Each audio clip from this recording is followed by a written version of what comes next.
Olá, tudo bem? Meu nome é Graciele, sou aluna de espanhol, letras espanhol, literatura hispano-americana, e sou aluna da Janaína no projeto de iniciação científica, PIBIC, espanhol para ninhos e ninhos em espanhol. Bem, então vamos lá, vou começar falando um pouquinho sobre o meu projeto. O meu projeto, o título dele é Pautas para a sensibilização de crianças em estágio de pré-alfabetização em contato com a língua espanhola. Mas eu vou falar um pouquinho das pautas lá na frente, tá bom? Agora eu vou falar do que a gente, o que a gente caminhou, o percurso que a gente fez para chegar até aqui, ok?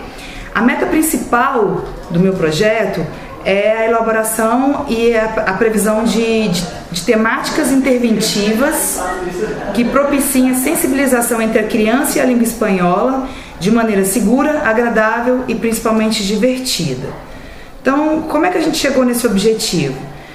A gente começou dando aulas, fizemos 9 encontros aos sábados, com mais ou menos 15 crianças, num espaço que a gente tinha aqui na Universidade de Brasília.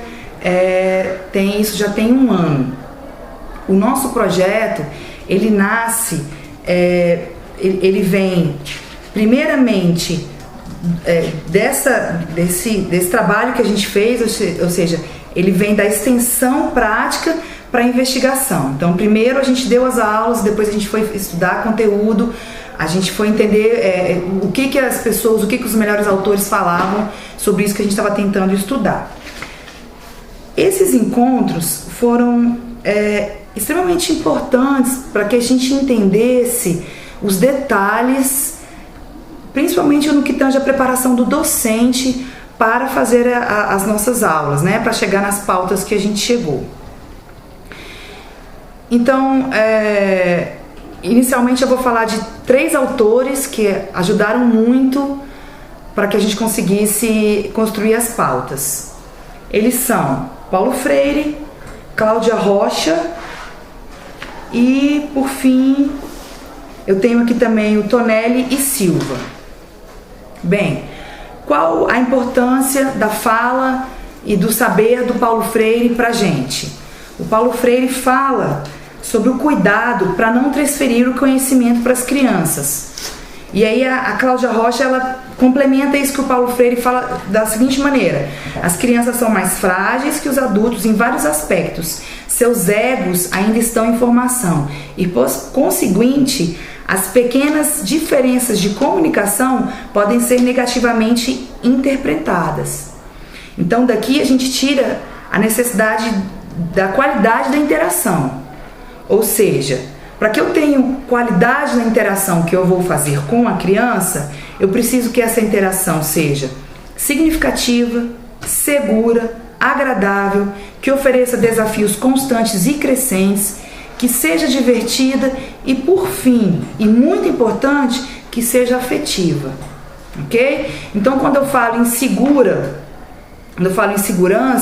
eu preciso de um ambiente descontraído que possibilite que a criança adquira, né, insumos para que o aprendizado opere de forma inconsciente. Então, são detalhes de um ambiente que vão auxiliar para que a gente consiga fazer com que a criança chegue nesse objetivo, né, que é o aprendizado.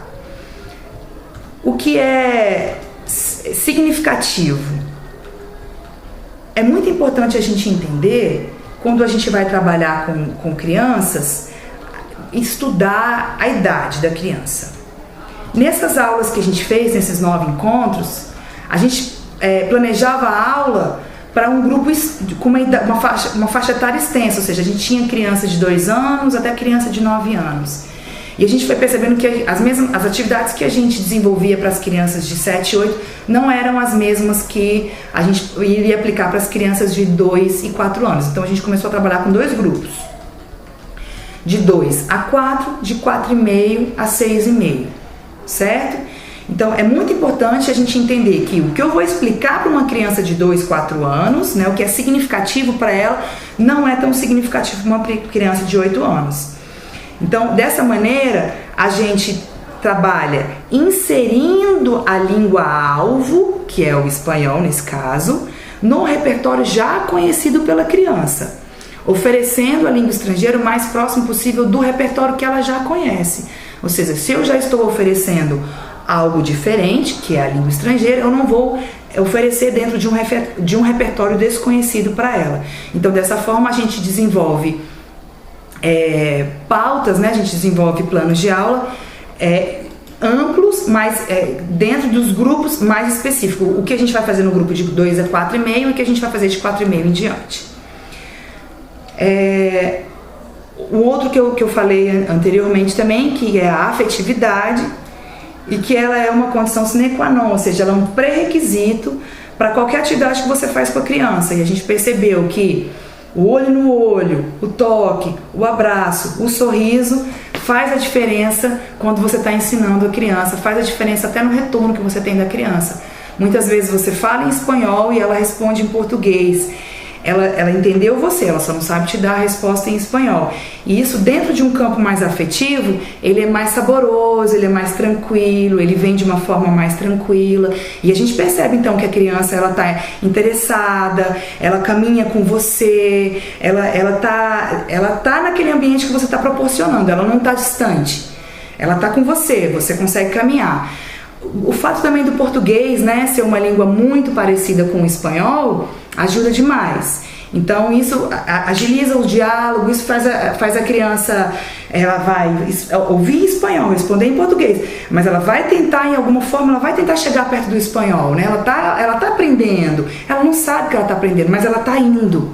Isso é muito gostoso de sentir, porque a criança, ela não tá vendo ali, ela não vai olhar para o espanhol e ver isso é uma coisa longe de mim, é lá no exterior, eu não sei nem o que é isso, não. Ela vai, inicialmente ela vai perceber, eu não entendo muito bem, mas eu vou ali dentro daquele ambiente, eu vou caminhando, existem exercícios e qualidade na interação que o professor está proporcionando para o aluno, então ele desenvolve, ele vai com você. Certo? E o que é muito importante também nessa nossa, toda essa nossa fala, e que a gente percebeu muito nesses 9 encontros que a gente fez. A preparação do docente é fundamental para que o aluno alcance o objetivo, a aprendizagem. Como preparação do docente? O que acontece? Para atuar em sala de aula de língua estrangeira, não basta somente conhecer a língua, ou seja, não é porque eu terminei aqui o meu curso de graduação de letras que eu vou estar preparada para trabalhar com crianças. Primeiro porque a licenciatura Letras, Espanhol, Português, ela não absorve a educação infantil. E a pedagogia, ela não trata do ensino de língua estrangeira. Ou seja, para eu entrar em sala de aula, para eu atuar como professora de língua estrangeira para criança, dentro dessa gama que a gente conversou agora, né, da qualidade de interação, eu preciso, além de conhecer muito bem a língua estrangeira, eu preciso saber método de como ensiná-la e de método como ensinar para a criança. Então, é fundamental a preparação do docente para que a gente consiga caminhar. Tá bom? Então, isso é uma carência no mercado. Tá? Vários autores, já apontam essa carência e a gente percebe também uma movimentação de professores que já trabalham nessa linha para conseguir vencer essa carência. Ok? Vou falar um pouquinho então sobre as pautas, né? Lembra que eu falei para vocês lá no começo? Pautas, que é o título do meu trabalho, para sensibilização de crianças em estágio de pré-alfabetização em contato com a língua espanhola. Mas o que são essas pautas? São programas de aula que podem ser dados tanto para um programa fechado em uma escola que trabalhe só com língua estrangeira, quanto para as escolas de ensino público. Tá? Então a gente montou, e é o nosso trabalho atual, não está fechado, então a gente trabalha atualmente na montagem desses encontros, ok? Com a base no tema gerador. Eu já vou falar para vocês o que é o tema gerador, tá bom? Que ele é a pepita do nosso trabalho.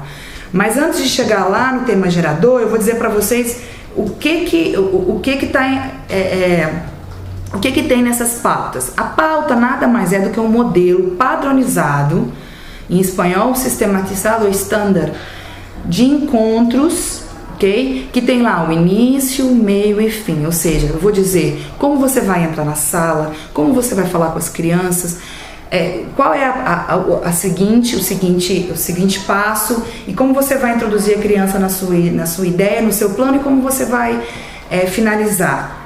Nossa, isso parece um pouco chato, né? Eu vou para a sala de aula já com o programa fechadinho, isso não existe. Ajuda muito. Existe sim. Por quê? Porque você vai com esse plano, e é claro que você vai com o plano B, porque você vai chegar lá e você não sabe o que vai estar te esperando, né? A criança é uma caixinha de surpresa.